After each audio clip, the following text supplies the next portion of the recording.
Friends, എല്ലാവർക്കും നമസ്കാരം. നിങ്ങളേവരും കാത്തിരിക്കുന്ന രേവതിയുടെയും സച്ചിയുടെയും ഇനി വരാനിരിക്കുന്ന സൂപ്പർ ഹിറ്റ് വിശേഷത്തിലേക്ക് എല്ലാ കൂട്ടുകാർക്കും സ്വാഗതം. എല്ലാവർക്കും നല്ലൊരു ദിവസം ആശംസിച്ചുകൊണ്ട് തന്നെ ഇനി എന്തൊക്കെയാണ് നമ്മുടെ സച്ചിയുടെയും രേവതിയുടെയും ജീവിതത്തിൽ നടക്കാൻ പോകുന്ന നല്ല കാര്യങ്ങളൊക്കെ എന്ന് നമുക്ക് നോക്കിയാലോ. അതിനു മുമ്പായിട്ട് ആരെങ്കിലും നമ്മുടെ ചാനൽ ആദ്യമായിട്ട് കാണുന്നുണ്ടെങ്കിൽ ഒന്ന് സബ്സ്ക്രൈബ് ചെയ്ത് വെക്കണം. അതിൻ്റെ കൂടെ നിങ്ങൾ വീഡിയോ കാണുന്നതിന് മുമ്പ് ഒരു ലൈക്ക് തന്നിട്ട് കാണാൻ വേണ്ടി ശ്രമിക്കുക. ഇത് കൂടുതൽ പേരിൽ എത്തപ്പെടാനും അതുപോലെ നമുക്കൊരു ടാർജറ്റ് ഉണ്ട്, 1K ലൈക്കാണ്. അപ്പോൾ അതുകൊണ്ടാണ് കേട്ടോ. അപ്പോൾ എല്ലാവരും ഒന്ന് മാക്സിമം നമുക്ക് ലൈക്ക് അടിച്ചിട്ട് കാണണേ. അപ്പോൾ നേരെ വിശേഷത്തിലേക്ക് തന്നെ പോകാം. അപ്പോൾ ഇന്നലെ ഉച്ചയ്ക്ക് വന്നപ്പോൾ നമ്മുടെ രേവതിയുടെ ശാന്തി മുഹൂർത്തവും അതിനോട് അനുബന്ധിച്ച കാര്യങ്ങളും ഒക്കെയാണ് പറഞ്ഞത്. പക്ഷേ അവർ അറിഞ്ഞുകൊണ്ടുള്ളൊരു ശാന്തി മുഹൂർത്തം അല്ലായിരുന്നു. എല്ലാവരും കൂടെ പ്ലാൻ ചെയ്തൊരു ശാന്തി മുഹൂർത്തമൊന്നും അല്ല. ഒരു പനിയുടെ ഇടയിൽ നമ്മുടെ രേവതിയോട് സച്ചിക്ക് തോന്നിയ ആ ഒരു ഇഷ്ടം, ആ ഒരു കെയറിങ്, ഏതായാലും രണ്ടുപേരും കൂടെ പനി അങ്ങോട്ട് ആഘോഷമാക്കി തീർത്തെന്ന് വേണം പറയാൻ. രണ്ടുപേരും പ്രണയിച്ച് തകർത്തു. രണ്ടുപേരുടെയും ശാന്തി മുഹൂർത്തം കഴിഞ്ഞു ആ ഒരു രാത്രിയിൽ തന്നെ. ഏതായാലും അത് കഴിഞ്ഞ് സംഭവിച്ചതും പറഞ്ഞു. സ്വപ്നങ്ങളൊക്കെ കണ്ട കാര്യമൊക്കെ ഞാൻ പറഞ്ഞല്ലോ. അപ്പോൾ അതൊക്കെ അവിടെ നിൽക്കട്ടെ. ഇനിയിപ്പം എന്തൊക്കെയാണ് നടക്കാൻ പോകുന്നത്? നമ്മുടെ സച്ചിക്ക് ഭയങ്കര ടെൻഷനാണ് കേട്ടോ. ടെൻഷൻ എന്ന് പറഞ്ഞാൽ ഭയങ്കര ടെൻഷൻ. ഇനിയിപ്പോൾ കുഞ്ഞുങ്ങൾ വല്ലതും ഉണ്ടാവുമോ? ഒന്നാമത് സ്വപ്നം കണ്ടത് ഇരട്ടപ്പിള്ളാരെയാണ്. ഇരട്ടപ്പിള്ളാരെയല്ല, 4 5 പിള്ളേരുണ്ടാകുന്ന സ്വപ്നം കണ്ടത്. അപ്പോൾ ഇനിയിപ്പോൾ പിള്ളേരുണ്ടാകുമോ? ഏതായാലും ഒന്ന് ചോദിച്ച് നോക്കിയേക്കാമെന്ന് പറഞ്ഞുകൊണ്ട് നമ്മുടെ രവീന്ദ്രനോട് ചോദിക്കുകയാണ്. അതെ, അച്ഛൻ്റെ കല്യാണം കഴിഞ്ഞിട്ട് എത്ര നാൾ കഴിഞ്ഞാൽ അച്ഛാ പിള്ളേരുണ്ടായെന്ന് ചോദിച്ചു. ഇത് കേട്ട ഉടനെ തന്നെ ഇതെന്തിനാ നീ ഇപ്പം ചോദിക്കുന്നത്? അല്ല, എന്താ ഒന്ന് പറ, എത്ര നാൾ കഴിഞ്ഞാൽ പിള്ളേരുണ്ടായത്? അത് നീയല്ല, അവനുണ്ടായത്, സുധി ഉണ്ടായത് 1 വർഷം കഴിഞ്ഞപ്പോഴത്തേക്കും ഉണ്ടായി. അപ്പോൾ 1 വർഷം കഴിയുമ്പോഴത്തേക്കും കുഞ്ഞുണ്ടാവുമല്ലേ? കുഞ്ഞുണ്ടാകും എന്ന് പറഞ്ഞു. അപ്പോൾ ഇതൊക്കെ കേട്ട് കഴിഞ്ഞപ്പോഴത്തേക്കും നമ്മുടെ രവീന്ദ്രൻ്റെ കാര്യം മനസ്സിലായി കേട്ടോ. ശാന്തി മുഹൂർത്തമൊക്കെ കഴിഞ്ഞു, അതിൻ്റെ ടെൻഷനാണെന്നൊക്കെ മനസ്സിലായി. എന്നിട്ട് രവീന്ദ്രൻ പറഞ്ഞു, എടാ എന്ന് കുഞ്ഞുണ്ടായാലും എന്താ കുഴപ്പം?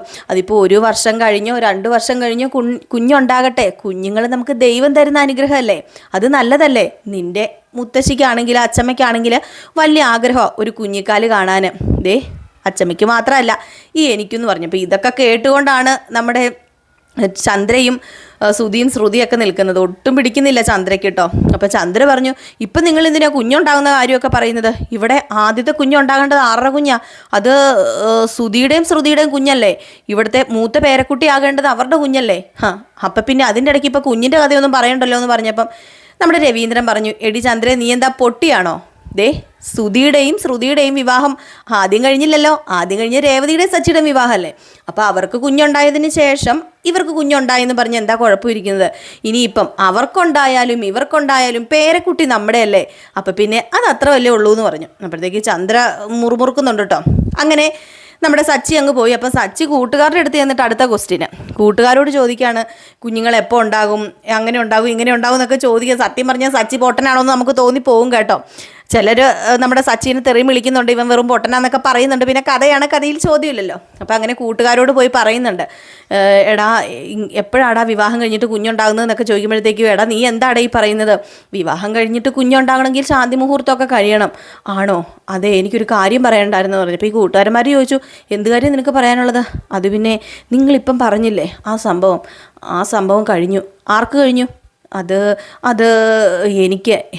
എടാ സച്ചി, നീ സത്യമാണോടാ പറയുന്നത്? വെറുപ്പിൻ്റെ അവസാനം നിനക്ക് രേവതിയോട് സ്നേഹമായി തുടങ്ങിയല്ലേ എന്ന് ചോദിച്ചു. ഇവന്മാർ കളിയാക്കാൻ തുടങ്ങിയപ്പം കളിയാക്കൊന്നും വേണ്ട, ഒരു പ്രത്യേക സാഹചര്യത്തിൽ സംഭവിച്ചു പോയി. എന്ത് ചെയ്യാനാടാ? സത്യത്തിൽ ഇപ്പോൾ അവളുടെ മുഖത്ത് നോക്കാൻ എനിക്ക് മടിയാ. എടാ ചെറുക്കാൻ, നീ എന്തിനാടാ അവളുടെ മുഖത്ത് നോക്കാൻ മടിക്കുന്നത്? നിൻ്റെ ഭാര്യയല്ലേ. നിൻ്റെ ഭാര്യനെ അല്ലാതെ നീ പിന്നെ വേറെ എവിടെ പോകാനാ? എടാ നീ എന്തുവാടാ ഈ പറയുന്നതെന്ന് കൂട്ടുകാരന്മാർ ചോദിച്ചപ്പം, അല്ല എനിക്ക് വല്ലാത്തൊരു ചമ്മൽ നാണമൊക്കെയാ. എന്തോ പെട്ടെന്ന് എല്ലാം സംഭവിച്ചു. ഇതൊക്കെ പെട്ടെന്നെല്ലാം സംഭവിക്കേണ്ടതായിരുന്നു.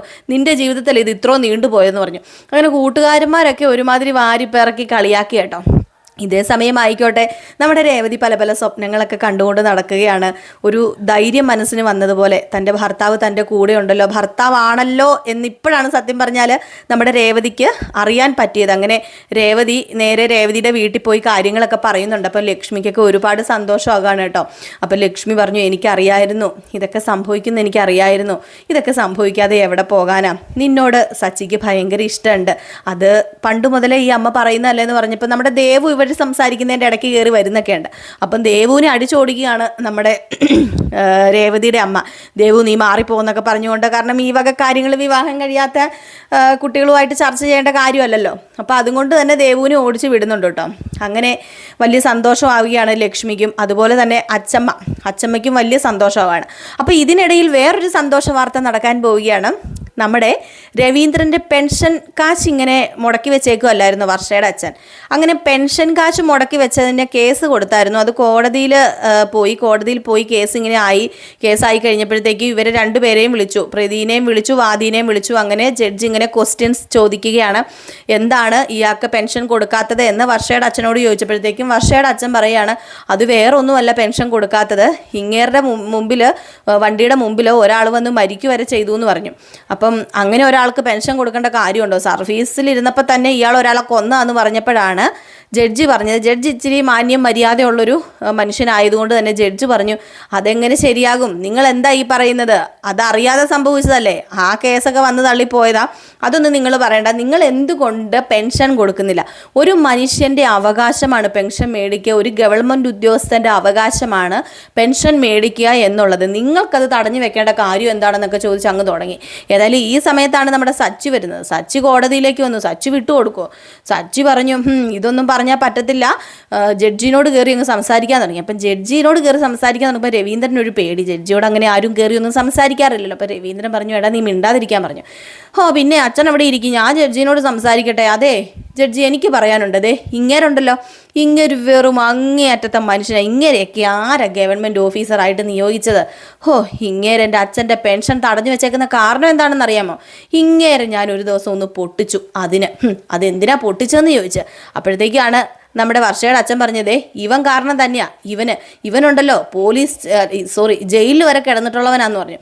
ഇതുകൂടെ കേട്ടപ്പോഴത്തേക്കും നമ്മുടെ സച്ചിക്ക് ദേഷ്യം കൂടി. അപ്പം ജഡ്ജി പറഞ്ഞു, അതെ നിങ്ങളോട് ഞാനൊരു കാര്യം പറയട്ടെ, ഇവൻ്റെ മുമ്പിലത്തെ കാര്യമൊന്നും ഞാൻ ചോദിച്ചില്ലല്ലോ. ഇപ്പം ഇവിടെ നടന്നുകൊണ്ടിരിക്കുന്നത് പെൻഷൻ എന്തിനും തടഞ്ഞു വെച്ചു, അതല്ലേ? അതിന് ആൻസർ പറയാൻ ജഡ്ജി ഇങ്ങനെ പറയുകയാണ് വർഷയുടെ അച്ഛനോട്. അങ്ങനെ ആകെപ്പാടെ അബ്ബബ്ബ അടിച്ചു. ലാസ്റ്റ് ഏതായാലും വിധി വന്നത് നമ്മുടെ രവീന്ദ്രൻ അനുകൂലമായിട്ടാണ്. അതുമാത്രമല്ല ജഡ്ജി പറഞ്ഞു, തടഞ്ഞു വെച്ച പൈസയും നഷ്ടപരിഹാരവും കൊടുക്കണം, നഷ്ടപരിഹാരം ഒരു 1.5 ലക്ഷം രൂപയും കൊടുക്കണമെന്ന് ജഡ്ജി പറഞ്ഞു കേട്ടോ. ഇത് കേട്ട് കഴിഞ്ഞപ്പോഴത്തേക്കും നമ്മുടെ സച്ചിക്ക് സന്തോഷമായി. സച്ചി പറഞ്ഞു, സത്യമായിട്ടും എൻ്റെ പൊന്ന് സാറേ, ഇതുപോലെ ഒരാളെ ഞാൻ ആദ്യമായിട്ടാണ് കാണുന്നത്. നിയമം അനുസരിക്കുന്ന നിയമപാലകൻ അതിങ്ങനെ ആയിരിക്കണം. പല നിയമപാലകരും ഇപ്പം നിയമമൊന്നും അനുസരിക്കാറില്ലല്ലോ. സാറിനെ പോലെ സത്യസന്ധമായി സംസാരിക്കുന്ന ഒരു ജഡ്ജിനെ ഞാൻ ആദ്യമായിട്ടാണ് കാണുന്നതെന്നൊക്കെ പറയുക നമ്മുടെ സച്ചി. ഏതായാലും സച്ചിക്ക് വലിയ ഇഷ്ടമായി. സച്ചിയുടെ നന്മ ആ ജഡ്ജിനും അറിയാമായിരുന്നു. ആ ജഡ്ജി തിരിച്ചറിഞ്ഞു. കാരണം ന്യായമുള്ള കാര്യത്തിന് തന്നെയാണ് ഇവർ കിടന്ന് ഓടിക്കൊണ്ടിരിക്കുന്നത്. ഒരു മനുഷ്യൻ്റെ പെൻഷൻ കാശൊക്കെ മാറ്റി വയ്ക്കാന്ന് പറഞ്ഞിട്ടുണ്ടെങ്കിൽ ചില്ലറക്കാര്യമല്ലേ. ഏതായാലും ഈ ഒരു കാര്യമൊക്കെ അറിഞ്ഞിട്ട് നേരെ വീട്ടിൽ ചെല്ലുകയാണ്. അപ്പം വീട്ടിൽ ചെന്ന് കഴിഞ്ഞപ്പോഴത്തേക്കും ചന്ദ്രയോട് പറഞ്ഞു. ചന്ദ്രയ്ക്ക് ഭയങ്കര സന്തോഷം, 1.5 ലക്ഷം രൂപയും കൂടെ കിട്ടാൻ പോവല്ലേ. ഇനി ഇതിൽ പല സന്തോഷമൊന്നുമില്ല. നമ്മുടെ രവീന്ദ്രനെ അങ്ങോട്ട് ചായ ഇട്ട് തിളപ്പിച്ച് കൊടുക്കുന്നു, ആഹാരം കൊടുക്കുന്നു. ഇത് കണ്ടപ്പോൾ തന്നെ സച്ചിക്ക് കാര്യം പിടിയിട്ട്. സച്ചി പറഞ്ഞു, എന്തൊരു സ്നേഹമാണ്, കുറച്ച് പൈസ കിട്ടാൻ പോവാന്ന് പറഞ്ഞപ്പം, അതെ ആ പൈസ മറ്റേ പൈസയിലങ്ങ് എഴുതി തള്ളിയാൽ മതി, ആ പൈസ ഇനി തിങ്ക് കിട്ടാനൊന്നും പോകുന്നില്ല. ഇവൻ 50 ലക്ഷം രൂപ എടുത്തപ്പം ആരാ എനിക്ക് വാക്ക് തന്നത് അത് തിരിച്ചു കൊണ്ട് തരാന്ന്, അത് ഇവൻ്റെ കയ്യിൽ നിന്ന് മേടിച്ച് തരാന്ന്. അത് വാക്ക് തന്നത് വേറെ ആരും അല്ലല്ലോ, സുധിയുടെ പൊന്നാര അമ്മയല്ലേ. അതുകൊണ്ട് 50 ലക്ഷം രൂപ അത് കിട്ടിക്കഴിഞ്ഞേ ഈ പറയുന്ന പെൻഷനിൽ നിന്നായ പൈസ നിങ്ങൾക്ക് കിട്ടത്തുള്ളൂ. അതുമല്ല, ഇതെൻ്റെ അച്ഛൻ അവകാശപ്പെട്ട പൈസയാണ്, അച്ഛൻ്റെ പേരിൽ ബാങ്കിലിട്ടേക്കുക. അച്ഛന് സമയമാകുമ്പോഴത്തേക്കും അത് ഇഷ്ടമുള്ളവർക്ക് ആർക്കാന്ന് വെച്ചാൽ കൊടുക്കാമെന്ന് പറയുമ്പം ചന്ത പറഞ്ഞു, പിന്നെ നിൻ്റെ ഐഡിയ മനസ്സിലായടാ, അങ്ങേർക്ക് ഇഷ്ടം നിന്നെയാണെന്ന് നിനക്കും അറിയാം, അങ്ങേർക്കും അറിയാം, ബാക്കി എല്ലാവർക്കും അറിയാം. അപ്പം നിനക്ക് ആ പൈസ മുക്കാലോ. പൈസ മുക്കാൻ എൻ്റെ പൊന്നമ്മേ, ഞാൻ ഈ നിൽക്കുന്ന സുധിയല്ല, ഞാൻ സച്ചി. ഇനി സംശയമുണ്ട് ഒരു കാര്യം ചെയ്യുക, സൂക്ഷിച്ചൊന്ന് എൻ്റെ മുഖത്തേക്ക് നോക്കാൻ പറഞ്ഞു. അപ്പോഴത്തേക്കും നമ്മുടെ ചന്ദ്ര ഒന്ന് ചമ്മിപ്പോയിട്ടോ. എന്നിട്ട് സച്ചി പറഞ്ഞു, അതെ അച്ഛാ, ഈ പൈസ ആർക്കും കൊടുക്കരുത്, അച്ഛന് പെൻഷൻ കിട്ടുമല്ലോ, അത് അച്ഛൻ്റെ ചിലവിന് മാത്രം ഉള്ളതാണ്. പിന്നെ വീട്ടു ചിലവിനും കാര്യങ്ങൾക്കൊക്കെ ഇനി പതുക്കെ ജോലിക്ക് പോകുന്നവർക്കും ഇതൊക്കെ തരാൻ പറ്റൂലോ എന്ന് പറഞ്ഞപ്പോഴത്തേക്കും ശ്രുതി പറഞ്ഞു, അതിനാരാ ഇവിടെ വീട്ടു ചിലവ് നോക്കാതിരിക്കുന്നത്? വീട്ടു ചിലവ് ഞങ്ങളും കൂടി ഇപ്പം നോക്കുന്നതെന്ന് പറഞ്ഞു. അതിപ്പം നേരത്തെ ദേ ഈ നിൽക്കുന്ന മോനുണ്ടല്ലോ സോഡാക്കുപ്പി, അവനെ ഇതൊന്നും നോക്കത്തില്ലായിരുന്നു. ഇപ്പം ചിലപ്പം പൗഡർ ഏട്ടത്തിൽ വന്നപ്പോൾ നോക്കുന്നുണ്ടായിരിക്കും. അതെന്തെങ്കിലും ആയിക്കോട്ടെ, എനിക്ക് അതിനെക്കുറിച്ചൊന്നും പറയാനില്ലെന്ന് പറഞ്ഞപ്പോഴത്തേക്കും ചന്ദ്ര പറഞ്ഞു, ഇതെല്ലാം ഉണ്ടല്ലോ എൻ്റെ പൊന്നു മനുഷ്യ, ഈ നിൽക്കുന്ന ശ്രുതിമോളുടെ ഐശ്വര്യ. എൻ്റെ ശ്രുതിമോൾ കയറി വന്നോണ്ടല്ലേ നിങ്ങൾക്കിപ്പോൾ ഈ പെൻഷൻ കിട്ടിയത്, അല്ലാതെ ചിലർ കയറി വന്നപ്പോൾ ഇത് മുടങ്ങിപ്പോവല്ലേ ചെയ്തതെന്ന് പറഞ്ഞു. ഇത് കേട്ടപ്പോഴത്തേക്ക് നമ്മുടെ രേവതിക്ക് ചെറിയ വിഷമമായി. ശ്രുതിയും നിന്ന് ചിരിക്കുകയാണ് കേട്ടോ. അപ്പോഴത്തേക്ക് രവീന്ദ്രൻ പറഞ്ഞു, ആരുടെ ഐശ്വര്യം ആണേലും ഏതായാലും കിട്ടാനുള്ളത് കിട്ടി. ഇതിനിപ്പോൾ ഐശ്വര്യം ഇല്ലേലും ഉണ്ടേലും നിയമത്തിൻ്റെ മുന്നിൽ ഒരിക്കലും ആരുടെയും കണ്ണ് കെട്ടി വയ്ക്കാനൊന്നും പറ്റില്ല. സത്യം അത് നിയമത്തിൻ്റെ മുമ്പിൽ തെളിയുകയുള്ളൂ. അതുകൊണ്ടാണ് എനിക്ക് പൈസ കിട്ടിയെന്ന് പറഞ്ഞു. ഏതായാലും ഈ ഒരു കാര്യം നമ്മുടെ അച്ഛമ്മേനെ വിളിച്ച് പറയട്ടെ എന്നും പറഞ്ഞ് രവീന്ദ്രൻ നേരെ അച്ഛമ്മേനെ വിളിക്കുകയാണ് കേട്ടോ. അങ്ങനെ അമ്മേനെ വിളിച്ചിട്ട് പറഞ്ഞു, അതെ അമ്മേ, ദേ ഒരു സന്തോഷ വാർത്ത പറയാനാണ് വിളിച്ചത്. എൻ്റെ മുടങ്ങിപ്പോയ പെൻഷനൊക്കെ അതൊക്കെ ഇനിയിപ്പോൾ സാക്ഷനായിട്ടുണ്ട്, അതൊക്കെ കിട്ടിത്തുടങ്ങുമെന്ന് പറഞ്ഞപ്പം, ആണോ? എനിക്കറിയാം ഇതൊക്കെ സംഭവിക്കുന്നു. ഇതിനൊക്കെ കാരണം ആരാണെന്നറിയാമോ? രേവതി മോള്. രേവതി മോളുടെ ശാന്തി മുഹൂർത്തം കഴിയുമ്പം വീട്ടിലെ എല്ലാ ദോഷങ്ങളും മാറിപ്പോകുന്നു ഞാൻ പറഞ്ഞില്ലായിരുന്നോ രവീന്ദ്ര എന്ന് പറഞ്ഞു. ഇത് കേട്ടപ്പോഴത്തേക്ക് നമ്മുടെ സച്ചി ഒന്ന് ഞെട്ടിട്ടോ. ശാന്തി മുഹൂർത്തം കഴിഞ്ഞത് എങ്ങനെയാണ് അച്ചമ്മ അറിഞ്ഞത്? ഏതായാലും ഒന്ന് ചമ്മി. അപ്പോഴേക്കും ചന്ദ്രേ, ശാന്തി മുഹൂർത്തം കഴിഞ്ഞോ? എൻ്റെ ഈശ്വര, ശാന്തി മുഹൂർത്തം കഴിഞ്ഞെങ്കിൽ തീർന്നല്ലോ. അപ്പോൾ ഇത് കേട്ട് കഴിഞ്ഞപ്പോഴത്തേക്കും നമ്മുടെ ചന്ദ്രയ്ക്കും വല്ലാണ്ടായി. അപ്പോൾ രവീന്ദ്രൻ പറഞ്ഞു, അമ്മ പറഞ്ഞത് ശരിയാ. ഏതായാലും ശാന്തി മുഹൂർത്തം കഴിഞ്ഞപ്പോൾ തന്നെ ഈ വീടിന് ഐശ്വര്യം വന്നെങ്കിൽ ഇനിയിപ്പം രേവതിക്കും സച്ചിക്കും കുഞ്ഞു പിറന്നു കഴിഞ്ഞിട്ടുണ്ടെങ്കിൽ ഈ വീട്ടിന് എന്തായിരിക്കും ഐശ്വര്യം? ഏതായാലും ഒരു കാര്യം ചെയ്യാം, ഞാൻ സച്ചിയുടെ കൈ കൊടുക്കാന്ന് പറഞ്ഞു. സച്ചിയുടെ കൈ കൊടുത്തപ്പോൾ അച്ഛമ്മ പറഞ്ഞു, മോനെ സച്ചി, ദേ അച്ഛൻ പറഞ്ഞത് കേട്ടല്ലോ, ഈ അച്ഛമ്മയ്ക്ക് ഇനി എത്ര നാൾ ആയുസുണ്ടെന്നൊന്നും അറിയില്ല. ഏതായാലും ദേ നിന്റെ എൻ്റെ പേരക്കിടാവിനെ കൊഞ്ചിച്ചിട്ട് വേണം എനിക്ക് ഈ ലോകത്ത് നിന്നൊന്ന് പോകാൻ സമാധാനമായിട്ട്. അതുകൊണ്ട് ഇനി വെച്ച് താമസിപ്പിക്കേണ്ട കാര്യമില്ല. ഐശ്വര്യങ്ങൾ ഇങ്ങനെ വന്ന് കൂടണമെങ്കിലേ ഒരു കുഞ്ഞിനെ അങ്ങോട്ട് പ്രസവിച്ച് കൊടുക്കാൻ പറ രേവതിയോട്. അത് കഴിയുമ്പോഴത്തേക്ക് ഐശ്വര്യം തന്നെ വന്നോളൂ എന്ന് പറഞ്ഞു. ഇത് കേട്ടപ്പോൾ രേവതിക്കും കുറച്ച് നാണമൊക്കെ വന്നു കേട്ടോ. ഏതായാലും രേവതിക്ക് നാണം വന്നു, സച്ചിക്കും നാണം വന്നു. അങ്ങനെ സച്ചി പറഞ്ഞു, ആച്ചമ്മയ്ക്ക് ഈ കാര്യമല്ലാതെ വേറൊന്നും സംസാരിക്കാനില്ലേ? ഇപ്പം ഈ കാര്യമാടാ സംസാരിക്കേണ്ടത്. ഈ കാര്യം ഇപ്പം സംസാരിച്ചില്ലെങ്കിൽ പിന്നെ എപ്പം സംസാരിക്കാനാ?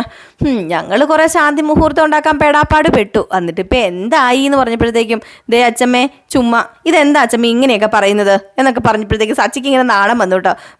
ശരി ആയിക്കോട്ടെ, നീ ഫോൺ കട്ട് ചെയ്യ് എന്ന് പറഞ്ഞ് ഫോൺ കട്ട് ചെയ്ത് കഴിഞ്ഞപ്പോഴത്തേക്കും നമ്മുടെ ചന്ദ്ര അങ്ങ് മാറിപ്പോയി. ശ്രുതിയൊക്കെ അങ്ങ് മാറിപ്പോയി. അങ്ങനെ നമ്മുടെ ചന്ദ്ര വീണ്ടും ശ്രുതിയോട് എന്ന് പറഞ്ഞു, കേട്ടോ അവർ പറഞ്ഞത് കേട്ടോ, ഇനി ഏതായാലും വെച്ച് താമസിപ്പിക്കാൻ പറ്റത്തില്ല, എങ്ങനെയെങ്കിലും ഒരു കുഞ്ഞുണ്ടായേ പറ്റൂ എന്ന് പറഞ്ഞു. അപ്പോൾ ഇതിനിടയിൽ നമ്മുടെ ചന്ദ്ര ഒരു പലിശ പൈസയൊക്കെ ചോദിക്കുന്നുണ്ട് കേട്ടോ. അപ്പം പലിശ പൈസ അടുത്ത മാസം കൊടുക്കണം മോളെ എന്ന് പറയുമ്പോൾ അതൊക്കെ ശരിയാക്കാമെന്ന് പറയുന്നുണ്ട്. അപ്പോൾ നമ്മുടെ ശ്രുതി വർക്കിന് പോകാതെ വീട്ടിലിരിക്കുകയാണ്. അപ്പോൾ 2 ദിവസമായിട്ട് വർക്കില്ല. അപ്പോൾ ചന്ദ്ര പറഞ്ഞു, അതെന്താ മോളെ വർക്കില്ലാത്തതെന്ന് ചോദിച്ചപ്പോൾ, എന്താണെന്ന് അറിയില്ല അമ്മേ, കുറച്ച് തിരക്കൊക്കെ കുറവാണ് ഇപ്പോഴെന്ന് പറഞ്ഞു. അല്ല മോളെ, നമുക്ക് പലിശ അടയ്ക്കണ്ടേ? പലിശ അതിനെവിടെന്നെങ്കിലും പൈസ ഉണ്ടാക്കാമെന്നൊക്കെ നമ്മുടെ ശ്രുതി പറയുന്നുണ്ട്. എവിടെ നിന്ന് ശ്രുതി വല്ലതും പൈസ കൊടുക്കുമോ? ശ്രുതി എന്ന് പറയുന്ന നക്കാപ്പിച്ച പൈസ വല്ലതും കൊടുക്കും. 10,000-10,000 രൂപ കൊടുക്കും. 1,00,000 രൂപയാണ് അടയ്ക്കാൻ കിടക്കുന്നത്. ഏതായാലും ചന്ദ്ര ഇനി വെള്ളം കുടിക്കാൻ കിടക്കുന്നതേ ഉള്ളൂ. നമ്മുടെ ശ്രുതിയും 2 പേരും കണക്കാ. 2 പേരും നമ്മുടെ ചന്ദ്രനെ 3G ആക്കും. നോക്കിക്കോ നിങ്ങൾ. ഏതായാലും നമ്മുടെ സച്ചിയുടെ രേവതിയുടെ നല്ല സമയം തുടങ്ങിക്കഴിഞ്ഞു. ഇനി അങ്ങോട്ടേക്ക് നമ്മുടെ രേവതിക്ക് സച്ചിയുടെ ഭാഗത്തു നിന്നും ഒരു പ്രശ്നം ഉണ്ടാവില്ല കേട്ടോ. സച്ചി പൊന്നു പോലെ നോക്കും. സച്ചിയുടെ ഭാഗത്തു നിന്നും ഒരു പ്രശ്നം ഉണ്ടാവുകയില്ല. പക്ഷേ ചന്ദ്ര അതും ഇതുമൊക്കെ പറയും, ശ്രുതി അതും ഇതുമൊക്കെ പറഞ്ഞ് കളിയാക്കുന്ന ചെറിയൊരു വേദനയൊക്കെ നമ്മുടെ രേവതിക്ക് ഉണ്ടാകും. പക്ഷേ സ്വന്തം ഭർത്താവ് തൻ്റെ കൂടെ ഉള്ളപ്പം ആര് കുത്തി വേദനിപ്പിച്ചാലും ഭർത്താവ് തന്നോട് ഒപ്പം ഉള്ളിടത്തോളം കാലം ഒരു സ്ത്രീക്കും ഒരു വിഷമം ഉണ്ടാവില്ലല്ലോ. അതുപോലെ തന്നെയാണ് നമ്മുടെ രേവതിക്ക് ഇനി അങ്ങോട്ടേക്ക് ഒരു വിഷമം ഉണ്ടാവില്ല.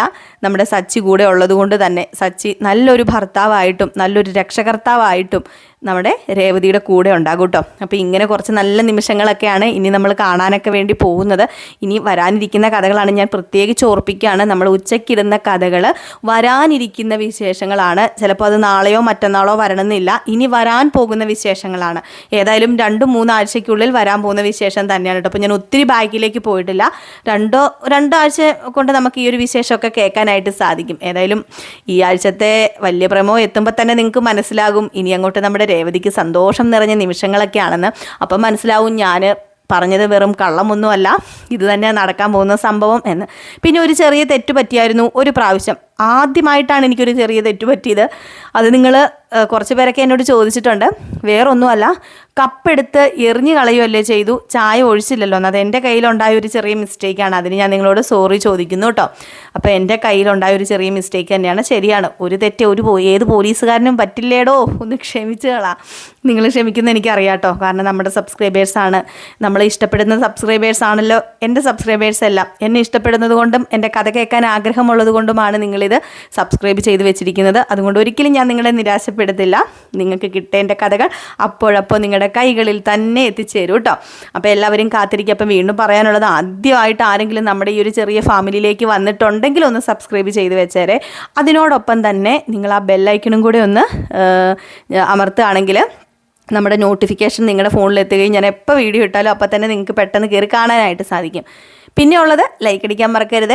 ഒന്ന് ലൈക്ക് അടിച്ചിട്ട് പോകണം. എന്തെങ്കിലുമൊക്കെ ഉണ്ടെങ്കിൽ കമൻറ്റിലൂടെ ധൈര്യമായിട്ട് പറഞ്ഞോളൂ. പോസിറ്റീവ് ആണെങ്കിലും നെഗറ്റീവ് ആണെങ്കിലും ധൈര്യമായിട്ട് പറഞ്ഞോളൂ.